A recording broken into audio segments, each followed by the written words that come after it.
It happened in broad daylight inside a quiet East London community library. A young woman, calm and collected, approached her local member of parliament. Moments later, she reached into her bag and pulled out a small kitchen knife.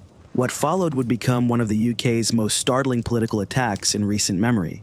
And not by a career criminal or known extremist, but by a soft-spoken university student with no prior record.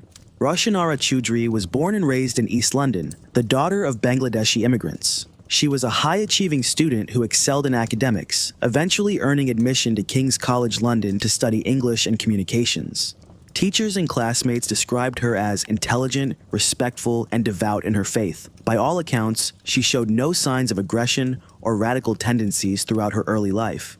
But something began to change, quietly and invisibly. Around 2009, during her final year of university, Choudhury began consuming large amounts of online content by Anwar al-Awlaki, a controversial preacher based in Yemen. His speeches and videos, which were available on YouTube at the time, often included strongly worded ideological messages that criticized Western policies in the Middle East. Choudhury reportedly watched over 100 hours of his lectures. She later told investigators that his words deeply influenced her thinking. Somewhere in that time, she made a private decision.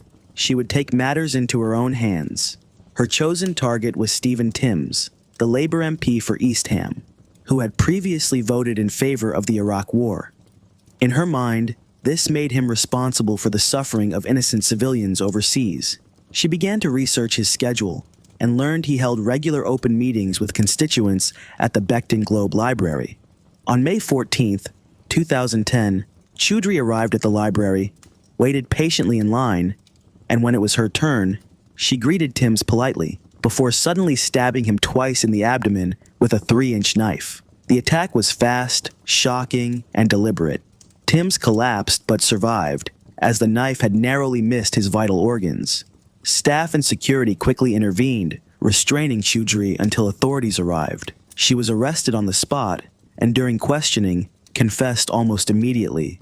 What stunned investigators was not just the clarity of her admission, but her demeanor. Calm, composed, and without regret. She stated plainly that her intention was to punish Timms for supporting military intervention in Iraq, and said she had acted alone. The investigation that followed revealed extensive viewing of radical content online, most of it unmoderated at the time.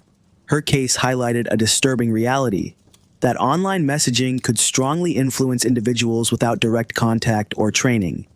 Roshanara Choudhury refused to appear in court during her trial. She was charged with attempted murder and possession of offensive weapons.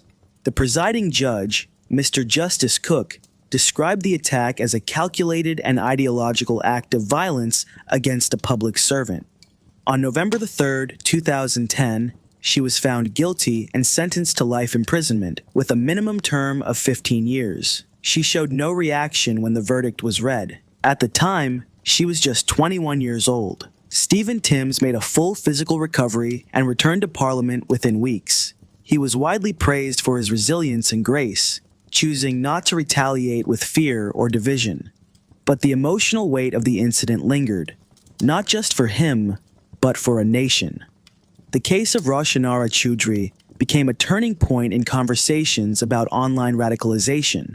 It spurred government and tech platforms to take stronger action against extremist material. But perhaps the most haunting part of this story was how unexpected it was. A quiet student, alone in her dorm room, transformed by a digital echo chamber. Her story remains a sobering reminder that radicalization can happen anywhere, even in the most ordinary places.